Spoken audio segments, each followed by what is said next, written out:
Matt Moscano. I'm very important. After further review. Say it one more time. After further review with Matt Moscano. And here we go. Live from the Raising Cane studio. Let's ride!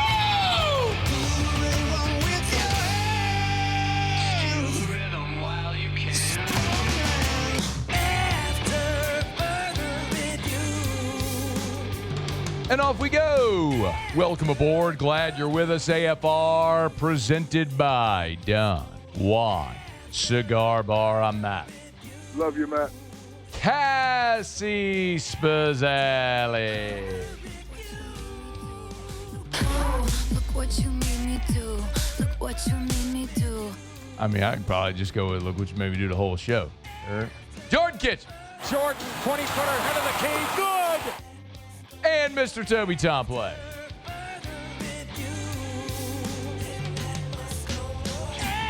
All right, we're here. Glad you are as well. Get out there and make it a good one. Opening day energy, y'all. Thrilled to have you aboard with us. We will talk to Ross Dellenger in about 15 minutes as Trinidad Chambliss has been granted eligibility. Terrio's here next hour. The Tigers are underway against Milwaukee, which is Algonquin for the good land. Yes, I'm going to keep saying that over and over and over again. Let us begin as we do every single day. It's time to pop the top on another edition of AFR with Bud Light. Drink easy. Yeah, opening day. So Muse is probably about a dozen. How many Bud Lights in do we think Muse is already out there at Alec Box Stadium? I'm going to be real. If he's not at least 6 down at this point, he's not going hard enough. I would tend to agree because the 2 o'clock first pitch, you know he got out there probably at 11. It was before noon. So we'd be pacing at about 2 beers an hour. He should be about there. He should. He should be. So, by the way, big shout out, man. Mary Lewis over at Mockler, my hero, called me earlier today. She said, hey, we got some new jerseys. Swing by Mockler and get one. A roll up. Look, if you're watching, you'll see it. They have the officially designed Bud Light National Championship bottles that are available now, right? So they did these for baseball in 23, women's basketball when they won the Natty. So they got the bottles, and they basically did a jersey that mirrors the bottle, like the white jersey with like the gray tiger stripe, Bud Light on one side, the interlocking LSU logo here on the sleeve. It's got the national championship logo. It's got 25. I'll turn around. It's got 25 and Bud Light on the back. So of course for the 25 national championship. Telling you, man. What do you think, Jordan? No, I like it. I'm honestly a little upset you didn't bring multiple. You know, that would have been cool. Bud Light could have gave us a couple. I'm sorry. Like, Mary told me they got 40 total. And I was like, are you doing for giveaways? Yeah, we'll save a few for giveaways. I'm like, okay. I mean, what am I going to do? Give me 10? Hey, you got mouths to feed over here. They got a big old company over there. They do. They got hundreds of employees. That means like literally hundreds of Mockler employees are not going to get these. I was lucky to get one because they knew I would wear it on the show, which I will because it's kind of fire. It is fire. All right. Cassie, what do you think? You like it? Thumbs up, thumbs down? Oh, yeah, I like it. All right, good. Look at that. Thanks, Cassie. Appreciate you. So Tigers are underway. Opening day out there at the box.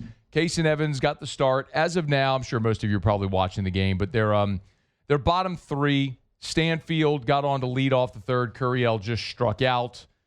So 1 on, 1 out, bottom 3. Tigers leading by a run. Zach York, a no-doubter in his first at-bat. The big lefty yanked one into the right field bleachers. Dead pull. It was never in doubt off the bat. That's the only run as of now. Case and Evans is probably about what I expected here. The strikeout number is robust for Case and Evans right now. It's loading right now. Hang on, I'll update it for you in a second. So Case and Evans, his line right now through 3 innings, he's not allowed to run. He's allowed 2 hits. He struck out 7. So 7 of the 9 outs recorded so far have been via the strikeout. But he has walked a couple, and the 2 hits were both honest singles. So he has thrown 58 pitches through 3 innings, and some of that has to do with command. A couple of walks, he's gotten behind in counts. The 2 singles he gave up, he got behind in those counts. He threw over 20 pitches in the first inning. you want to be in the 12 to 15 pitch per inning range. So the pass ball, there we go. Stanfield to third. So merry-go-rounds on, head on a swivel there for Stanfield. You want to be 12 to 15 pitches an inning, which means through 3, you'd ideally be at 36 to 45 pitches. Evans is at 58. It is worth noting that Jay Johnson typically lets his pitchers extend further than opening weekend than what we were accustomed to with Paul Maneri. You seldom see pitchers get past 70, 75 pitches. Last year, Kate Anderson threw 83 on opening day. So we'll see how much deeper into this ballgame Evans goes. But remember, you're playing 4 days in a row, 5 games in 6 days, and you're playing 8 games in your first 10 days. So you got a lot of innings that your arms have to eat up. You can see a lot of guys in the field. I think what is notable as far as the starting lineup today, look, LSU is a left-handed heavy lineup. But in this game, they started Braden Simpson at second base, I think, to get another right-hander in the lineup against the lefty Mueller, who's starting for Milwaukee. So they went Stanfield, Curiel, Milo. I know that surprises some people that Curiel wasn't leading off, but we've been talking about that. Jay likes Stanfield in the leadoff spot and puts Curiel in a spot in the 2-hole where he's going to see more fastballs and it's going to allow him to drive pitches. And Stanfield is going to be a get on base table setter for Curiel in the 2-hole. He's going to see more fastballs there in the 2-hole with Milam and Brown behind him. So they went Stanfield, Curiel, Milam, Brown, York, Arambidi, Braun, Simpson, Caraway. So Braun and Simpson each struck out in their first at-bat. Caraway he hit a ball a mile, just foul down the left field line, but ended up flying out. So we're getting to see some new talent out there here on opening day. Maybe the biggest surprise, not Simpson, because that put another right-handed bat in the lineup, but seeing Mason Braun out there, the true freshman from South Bend, Indiana. Mason Braun in the DH role. Jay Johnson loves him, and he has raved about him, and he can hit, and he is built like a linebacker out there playing college baseball as a freshman, and he's going to hit a ton. He just, I think, was probably a little over his skis there in his first AB and got fooled by an off-speed pitch and swung way over the top of it. So Tigers settling in here. They're bottom 3. It's 1-0 LSU over Milwaukee. Stanfield's at third with Milam at the plate. Obviously, with the lefty, Milam's turned around to the right side. So, see, with an opportunity, runner on third, less than 2 outs. If you can get this in the air to the outfield or on the ground to the right side and get this run home. This is the kind of thing that Stephen Milam's got to deliver. So, he elevates it. Looks like it's going to be foul. Get foul. It will get foul. Okay, so we'll see if Milam can get that run home. All right, it is After Further Review. We're glad to have you hanging out with us here. Show Open Every Day is brought to you by Bud Light. Drink easy with the great taste of Bud Light, the official beer of AFR, the official beer of your Fighting Tigers of LSU, the 2025 national champs. As we mentioned, if you're going to be out at the box, at home, your favorite watering hole, make sure you grab plenty of delicious ice-cold Bud Light. Going to be tailgating at the box. Going to be at Mardi Gras parades this weekend. Make sure you grab the officially licensed Bud Light National Championship aluminum bottles. You can get them at great retailers all over. Drink easy with the great taste of the Tigers and Bud Light. All right, so Milam does hit a liner to third. That gets Stanfield home. Milam out at first. So Tigers do, in fact, get the run home. A little precarious there, man. Hit it right at third base. But 2-0 LSU on top of Milwaukee, now with 2 outs in the bottom of the third. All right, it is After Further Review. We'll keep you posted on the game as we move along. Terrio is here coming up next hour. So we'll obviously have some live look-ins during the game and kind of keep you posted. So if you're watching, great. Watch the game, turn us up, and we'll hang out here as the Tigers open up the season against Milwaukee. When we come back, Ross Dellenger is going to be with us. The gigantic story in college football that is going to help shape the landscape of college football for 2026 is that Trinidad Chambliss has been granted, it's no surprise at all, that yesterday evening was granted an injunction by a judge in a small town in Mississippi. So he is eligible now for the 2026 season. The NCAA could certainly appeal, but what does that process look like? We'll talk about it with Ross Dellenger when we come back. Glad to have you hanging out with us here on a Friday edition of AFR, presented by Don Juan Cigar Bar. AFR. We're brought to you by Goodwood Men's Sexual Wellness. Matter of fact, I was over there today. I was talking to Gabe and Mary over at Goodwood because I was going to pick up my next dose of BPC 157, something you've heard me talk about quite a bit. Peptide therapy can change your life. BPC 157, it's derived from gastric juice, so it actually can help people who have gut issues. But it's a pentadecapeptide. It's a fancy word to say it's a combination of 15 different amino acids. And what it will help is with recovery. If you have muscle tears or injuries, or maybe you've had surgery. I've had chronic low back pain for as long as I can remember. I started injecting BPC 157 into my low back, and it is remarkable how good I feel, as good as I have felt in as long as I can remember. You want to learn more? YourGoodWood.com. That's YourGoodWood.com for Goodwood Men's Sexual Wellness. YourGoodWood.com. After further review with Matt Moscano, presented by Don Juan Cigar Bar.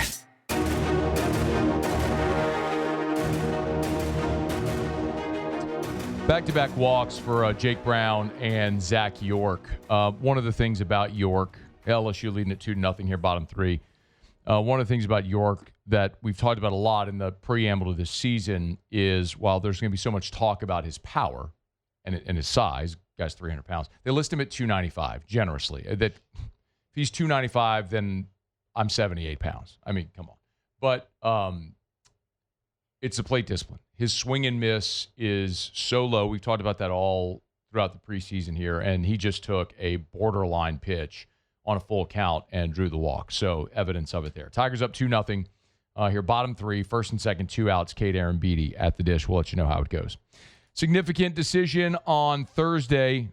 College football, as a judge in a small town in Mississippi, has granted an injunction that makes Trinidad Chambliss eligible for the 2026 season. Ross Dellenger has been following this, good enough to join us. Hey, man, how are you? Good, Matt. How you doing? I'm good. I don't think that it's a surprise, Ross, but reaction to the court decision there with Chambliss?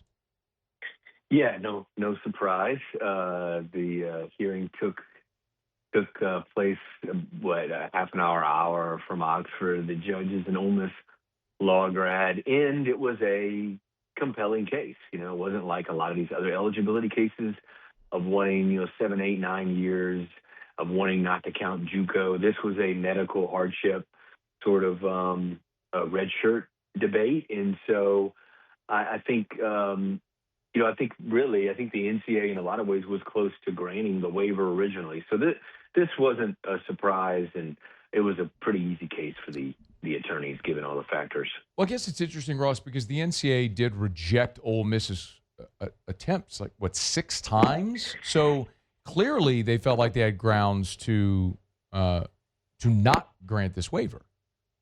Yeah, I mean, formally, officially, it was 3 times, but they rejected a waiver.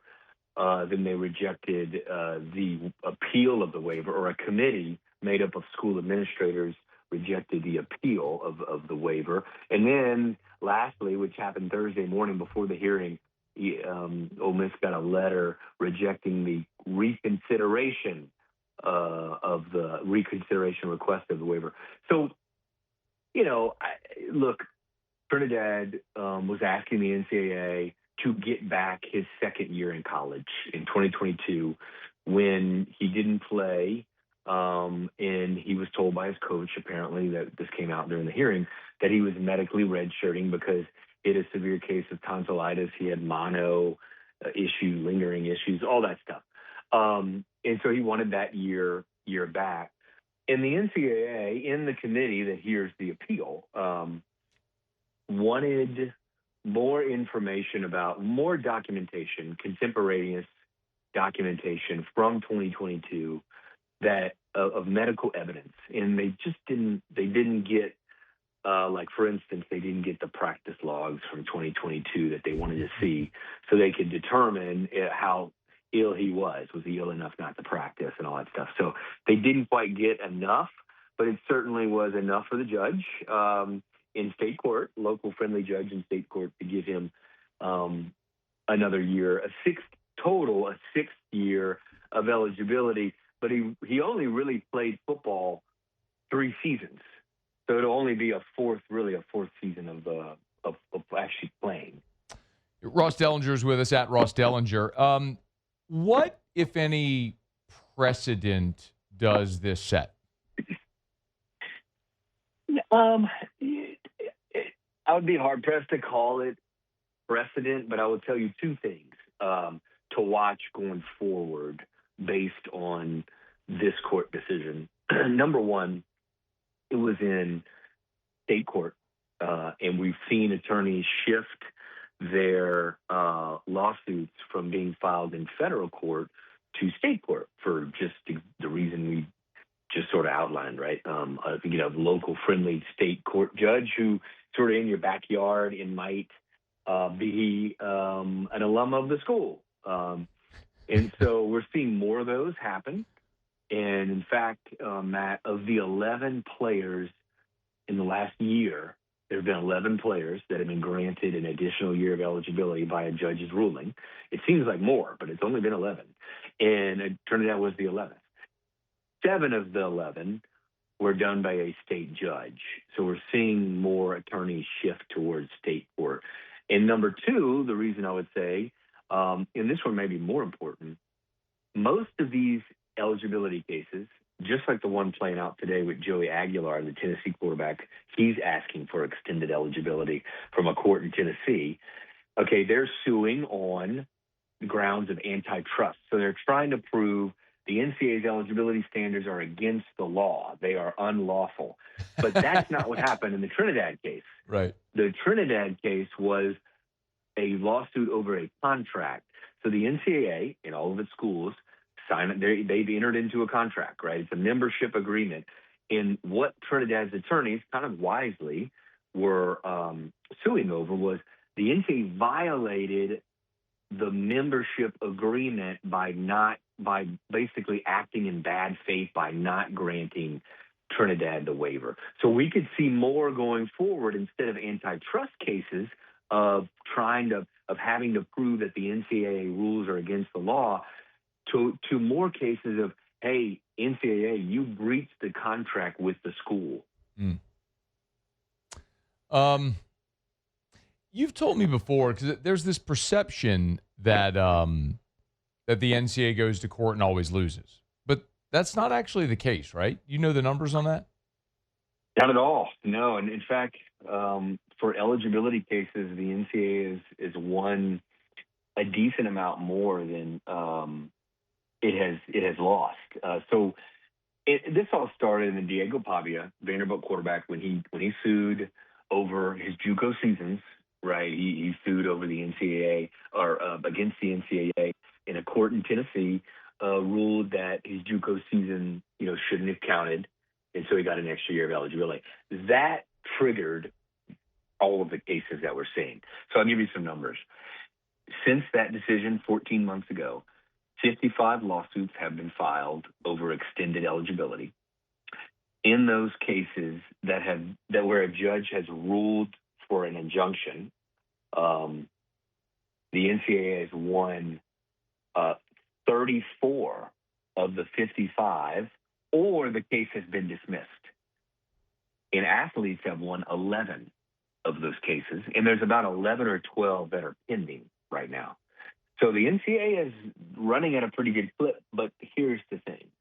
Those numbers are changing rapidly, not in the NCAA's favor, because attorneys are starting to file more in state court. They're getting friendly judges like we saw yesterday with the Chambliss, and they're starting to rule more in favor of the athletes. So the NCAA's eligibility issue is certainly still a very big issue. Friendly judges that get choked up in court while reading the decision. Matt, I've seen a lot of things covering college athletics.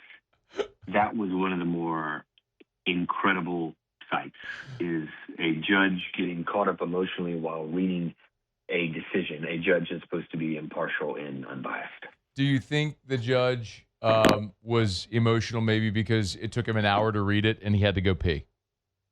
Yeah, maybe so. Another part of this, Matt, is the judge took about an hour and a half to go, quote, deliberate after the hearing. There is no way that he wrote in an hour that ruling, right? So he clearly came into the hearing with his decision already made. You think that's why the NCAA's attorneys, by the way, didn't even bother to show up? They left. Do you think that's why? Well, one reason maybe is that, yeah. Another reason I think is that they really did have to get to Knoxville. They are the same lawyers, or one of the same lawyers at least, are fighting the case that's now, I think, over. It was a hearing today, similar to the Chambliss case, Joey Aguilar. Joey is asking, and this is a pretty big case. It's kind of going under the radar a little bit because Chambliss's case and the Deyaco situation with basketball. But Tennessee's starting quarterback is asking for another year of eligibility. If he doesn't get it, he'll go to the NFL, and Tennessee will have to play another player. If he gets it, then he's Tennessee's starting quarterback. Yeah. And he's asking for an 8th year of college eligibility. An 8th year of college eligibility. He's arguing that his junior college seasons don't count, similar to what Diego Pavia did. Fascinating, man. What a time. You think we're destined for congressional involvement? You know, if anything was going to spur lawmakers to get something going, it probably is this eligibility situation. You know, nothing else has seemed to have spurred action, but there's a lot of concern that the eligibility issue is like the one sort of sacred thing that makes college. And so maybe the Republicans and Democrats, you know, they for 6.5 years now, right? NCAA has lobbied for a bill, and one hasn't even made it to the floor for a vote. Well, Trinidad Chambliss. Hey, by the way, can the NCAA appeal? Do you anticipate they will? The NCAA can appeal. It usually does appeal. We'll see in this case, but don't hold your breath on them winning that appeal. Okay. All right, he's Ross Dellenger, at Ross Dellenger. Y'all give him a follow. Had any good whiskey lately? I mean, not for your class. I mean, geez, you know, that's you've got a superior nose, so I don't have anything. I don't have anything close to the Matt Moscano bourbon whiskey collection. Well, let me know next time you're in town. We'll have a pour. Thank you as always. Sounds good. See you, buddy. All right, that's Ross Dellenger. It's After Further Review. We're brought to you by Relief Windows and ReliefWindows.com. Windows, doors, siding. Oh yeah, they do shutters too. Relief Windows and ReliefWindows.com. Not just shutters, they do interior shades now also, continuing to expand all of their different offerings. Remember, if you go to ReliefWindows.com, ReliefWindows.com, you'll see right there at the top where it says windows, doors, siding, shutters, shades. Pick any of them and learn more about all the products that they have to offer over at Relief Windows. Beautify the exterior or interior of your home. Make your home more energy efficient, save you money on your energy bills every month, and it'll increase your home's resale value. Like, when you get your home appraised, you will get credit for installing these energy-efficient windows that carry a lifetime transferable warranty on labor, material, and glass breakage. It's Relief Windows and ReliefWindows.com. Well, while we were talking to Ross, who clearly is bad luck, LSU is now losing 4-2 to Milwaukee as Casey Evans went out for the fourth, did not record an out, allowed four earned runs. So he went hit by pitch, single on a bunt, RBI double, and then ground out, which was an RBI ground out. So forgive me, he did record one out there on the ground out, the RBI ground out. So Cooper Williams, first out of the pen for LSU, and he's got a little work to do. So LSU now trailing 4-2 with a runner on second base. They're just in the top of the fourth, so a long way to go, but LSU now trailing after Casey Evans' day is done after just 3 1/3. All right, it's After Further Review. Friday shows are brought to you by Don Juan Cigar Bar in Town Center. Let me knock out a quick break. We'll come back, and I want to react a little bit to the Trinidad Chambliss stuff. Terrio's here in 30 minutes. Don't you move. It's AFR. After Further Review. We're brought to you by Clegg's Nursery. 4 locations in the greater Baton Rouge area. Segan near Airline, LA 16 in Denham, Mid-City on Donmore, Garden Center on Greenwell Springs. 4 great locations covering the whole greater Baton Rouge area. So no matter where you are in greater Baton Rouge, there's a Clegg's near you. And y'all, it is time to just plant something. Get out there, get your hands in the dirt, Plant those flowers, those shrubs, those fruit trees. You want to get a citrus tree in the ground, you got to do it now. So get by Clegg's Nursery, any of the 4 locations. Get that any of their great selection. And I always tell you, support great local businesses. So bypass the big box store and support our friends at Clegg's Nursery. Again, the great 4 great locations. And it's not just flowers and plants and trees and shrubs. And they got Johnny Naylor seeds and all the outdoor garden decor. They got it all for you. You know where to go. Buy local, shop local. Tell them Matt sent you in to Clegg's Nursery. Do you feel like you get hurt at the most inconvenient times? Brock's After Hours Clinic has you covered for a break, sprain, or strain. Open 7 days a week, nights and weekends. Walk-ins welcome. Learn more, brortho.com. After further review with Matt Moscano, presented by Don Juan Cigar Bar.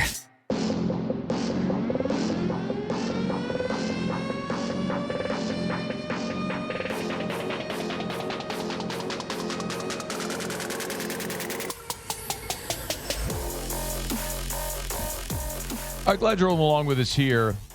Hour number 1 of a Friday edition of AFR. We are presented by Don Juan Cigar Bar. Tigers trailing Milwaukee 4-2.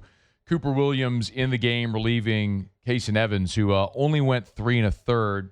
Williams strikes out the first hitter he faces, and so now 2 outs. Runner on third. Pass ball allowed the runner to get from second to third, but Williams trying to dance out of this and avoid any further damage with LSU down 4-2. We'll keep you posted. Instead of going into our traditional around the SEC, I figured in this point I'd just share a few thoughts on the Trinidad Chambliss situation. So, as you heard Ross Dellenger say there, the NCAA had denied Chambliss 3 times, but we always knew this is how it was going to end, that Ole Miss was going to appeal to the NCAA. They were going to lose repeatedly. They did. And they were going to go to a state court judge, which are local elected officials, as we all know, and they were going to get a favorable ruling. So, I mean, I don't know how many times we've talked about this since the end of the season, but this was the inevitability we've talked about literally every time we've talked about this story. That Chambliss was going to be, the NCAA was not going to approve his waiver. They were going to sue, and he'd get a TRO in this situation, an injunction to play. So that's what's happened. And y'all know I am very pro student athlete. I might be the most extreme pro student athlete person you'll find when talking about these conversations, right? I let them transfer as much as they want, let them make as much money as they want. My contention is the NCAA, the old men who have run this organization for 100 years, are the ones that screwed it up. And finally, the free labor said, we've had enough. Like, everybody's getting super rich on our backs. We want to get paid too. And so, because they never found a sensible way to go about sharing revenue as revenues continued to skyrocket, everybody got rich, now they're in this situation. So I have no sympathy for the adults in the room. I have no sympathy for millionaire coaches who their job is now harder. I have no sympathy for the NCAA, who's finding it harder to enforce their rules. I have no sympathy for any of these people. They're the ones that created the mess. I don't blame Trinidad Chambliss one iota. This is a guy who, as we've seen, does not have a great NFL future, at least not a projectable NFL future. And I know on certain big boards, I think Kuiper would have had him as like the 3rd best quarterback in this draft class. Sure, in a weak quarterback draft class. He is most likely a day 2 pick, maybe like a 3rd rounder.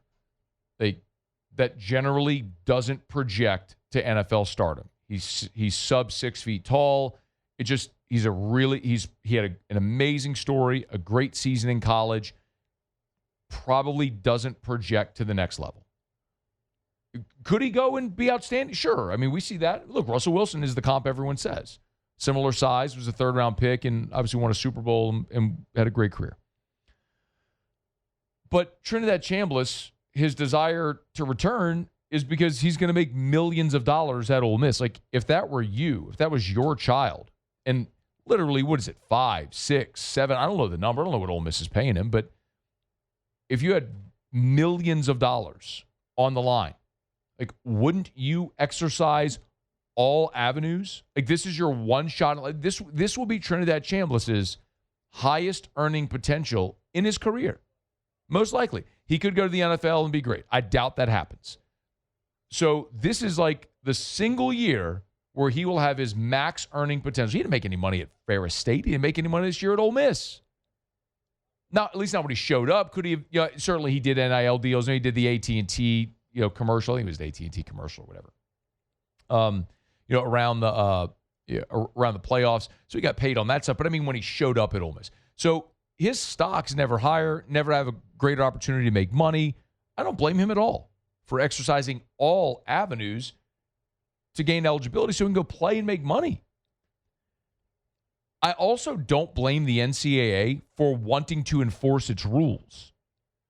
The member institutions sign paperwork agreeing to abide by the rules set forth by the NCAA. The NCAA is a governing body. It was originally designed to organize championships and to oversee the rules. So the NCAA has a rule book. They're trying to enforce the rule book. I don't blame them for trying to enforce their rule book. And let's be very honest. Trinidad Chambliss does not deserve an extra year of eligibility based on a medical red shirt. I know every Ole Miss person listening or watching is going to hem and haw. If that was your guy, blah, blah, blah. I'm not mad at you for being excited that your guy's getting an extra year. I'd be fired up too. I would be fired up. It's also true that the way the NCAA has set forth this waiver process, he does not deserve a medical red shirt. The reason he didn't play at Ferris State in that second season had nothing to do with his tonsillitis. He wasn't good enough to play. Like, that's the bottom line.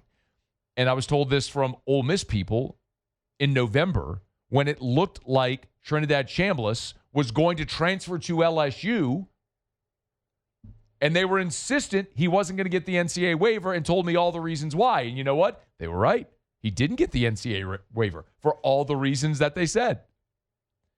Only whenever he was going to return to Ole Miss, now it's let's go find the way to get him eligible. So I don't blame Chambliss. I don't blame the NCAA for wanting to enforce their rules. I blame the institutions. I blame the University of Mississippi. At Tennessee, I blame with Joey Aguilar, I blame the University of Tennessee. I blame Vanderbilt University for the Diego Pavia situation. Because you realize that is who could stop this. If the institution said to Trinidad Chambliss, hey, we love you, great season, thanks for what you did. We are an NCAA member institution. They have denied your waiver 3 times. You're not eligible. We love you. You'll always be welcome here. Good luck in the draft. Ole Miss could do that. Tennessee could do the same thing with Joey Aguilar. Any of these schools that are going to court suing the NCAA could tell their athlete, we are not pursuing legal injunctions to get you eligible. We are going to respect the NCAA's ruling. They could, but they're not. Because these athletes help them win games. And it brings notoriety and money, not just to the athletic department, but to the university as well. So all of these schools, like, that's really the crux of it. Just said, for 100 years, the reason college athletics right now is in the state of flux and disarray that it is the result of 100 years of fronting and posturing as amateurism when everybody was getting rich off the backs of the kids. You built multitudes of scale with TV revenue and ticket prices and premium seating and seat licenses and coaches making millions of dollars, and you get it all. And everybody got rich except the athletes. And if you try to tell me about a general studies degree, I will spit in your face. I'm not literally going to spit in your face, but please don't tell me about, like, do you mean to tell me that Joe Burrow getting a graduate degree at LSU is his equivalent value of what he brought this university? Like, shut up. I have no desire to talk to you. You're not a logical human. So I look at this, and it is the adults that their 100 years of a fraudulent system created this mess. And now that they're trying to enforce their rules, there's no structure in place that's allowing them to do so because of the mess they created. The only ones that can stop this, seriously, the only ones that can, are the member institutions deciding collectively, we're going to abide by the rules set forth by the NCAA that we agreed to follow. Ole Miss could tell Trinidad Chambliss, like the University of Mississippi could tell Trinidad Chambliss, we're going to abide by the NCAA's ruling. The University of Tennessee could tell Joey Aguilar, we're going to abide by the NCAA's ruling. Vanderbilt could tell Diego Pavia, we're going to abide by the NCAA ruling. But they're not because of what they stand to gain. And so they still haven't learned their lesson. And so you're creating even more of a mess of intercollegiate athletics by suing the body, the governmental body, the organizing body that you signed agreeing to be a member of and follow its rules. And, Ross Dellenger mentioned this and doesn't feel this way because the perception is, the NCAA never wins in these cases. There have been 55 eligibility cases, 55. And the NCAA has won 34 of the 55. But what you're seeing now is these attorneys are getting smart. And instead of going to federal court, they're finding a state court judge, which is an elected official, that's going to give a favorable ruling. They want to keep getting elected.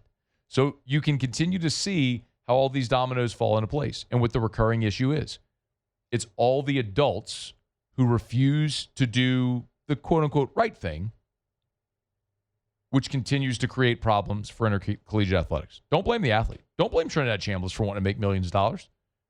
If that was my kid, I'd be like, let's find every way possible to get you eligible so you can go make millions of dollars. It's your highest earning potential year you probably ever have in your life. Now, maybe he goes on to be a business mogul or something like that, and it's awesome. I hope that for him. That'd be great. Seems like a great guy. But most likely, this is going to be the highest earning potential year he has in his life. Yeah, go get your money. Not mad at him. It's the adults who keep screwing this up. So, look, it's going to shape the SEC and college football races, certainly. I mean, Ole Miss is a much better team with Chambliss. You would have to presume. He's going to be a 25-year-old quarterback who just led a team to a playoff coming back. So that's certainly significant in the SEC race, the playoff race, the Heisman race, and all that stuff. So we'll talk plenty more about it on the field as we move forward. But significant day here, not only for Ole Miss, but also for Tennessee with the Joey Aguilar ruling as well. All right, it's After Further Review. We're brought to you by Rouse's, the official supermarket of the New Orleans Saints. Rouse's.com, Rouse's.com. Carnival time, y'all. Big Mardi Gras weekend. You're going to be out at the parade. What parade? Doesn't matter, any parade. Make sure you swing on by Rouse's. They got everything you need. Your king cakes, your sandwich trays, party platters, ice cold, Bud Light, and all the beer and everything you need. Ice. Oh, by the way, guys, tomorrow's Valentine's Day. Yeah, you forgot, didn't you? It's okay. Rouse's can help. Floral department's awesome. Go get her some beautiful flowers. They got chocolate-covered strawberries and other great delectables and candies and all different types of stuff. Balloons, mentioned flowers, everything. Got great options over at Rouse's. 76 Rouse's locations from Lake Charles to Orange Beach and points in between. Rouse's.com, Rouse's.com. Rouse's, this feels like home. All right, Tigers trailing 4-2, bottom four. 2 outs. Trent Caraway reaches on a single. So are they going to rule this a single or an error? I'm trying to see if they looks like they ruled it a single. Okay, so yeah, they ruled it an infield single. So Trent Caraway, a 2-out single. Lineup flips over. It's Chris Stanfield now with the runner on first and 2 outs. And Stanfield's going to pop up on the infield.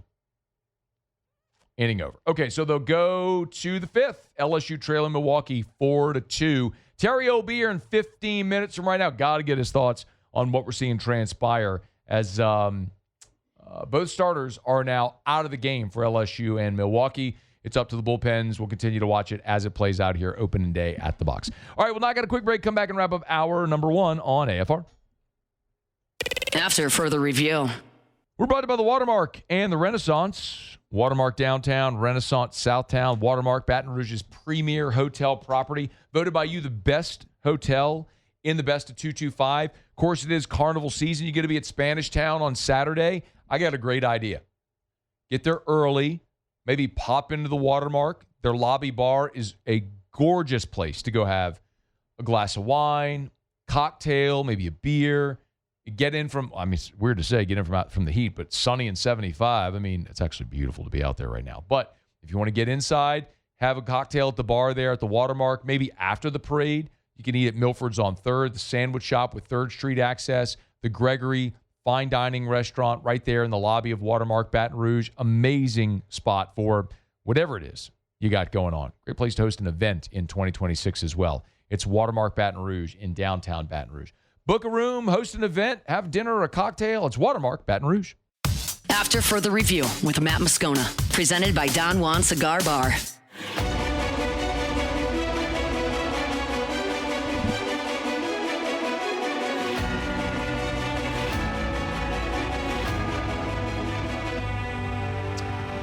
Remember, you can always text the show, 225-396-4400, 396-4400, 396-4400. Jalen said, hey, Scone, how many people are going to be freaking about a 4-2 lead for this game? Well, I guess you mean 4-2 deficit for LSU. Yeah, probably some. Might as well get it out of the way now. Hey, you'll hype this team all offseason and lose to Milwaukee 4-2. It's in the 5th. I actually just opened up the DraftKings app, seeing if I could live bet this game. I want to do a live bet, money line bet or something like that on LSU to win. It's 5-2 now, excuse me. And ground ball out. All right, one away in 5th. So it's 5-2 Milwaukee. And the game's not even on the board at DraftKings. Like you can't even bet the game at DraftKings. So it kind of gives you a sense of what the odds makers think here.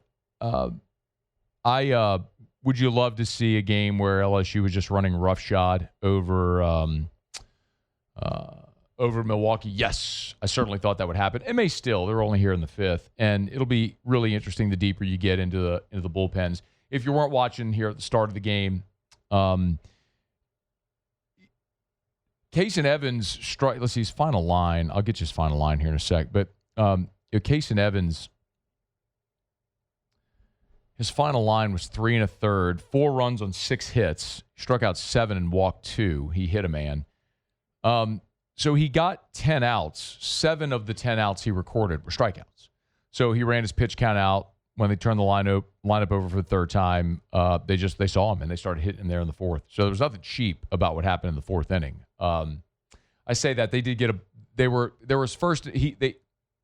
he hit the leadoff man, gave up a single, so it was 1st and 2nd, nobody out. Tried to bunt the runners to 2nd and 3rd, and beautifully placed bunt, and so it was a bunt single, and so there were bases loaded. So, I mean, that in that respect, I guess 2 of the first 3 got on that were not necessarily squaring up a ball, but they made him pay. All right, so strike out there for Cooper Williams. There's 2 outs now in the 5th, and Cooper Williams looks like he's really dialed in right now. So we'll see if Cooper Williams can hold the rope, keep the lead what it is. This offense can get going right now. Tigers have just 4 hits on the day. Curiel had a swinging bunt in the 1st.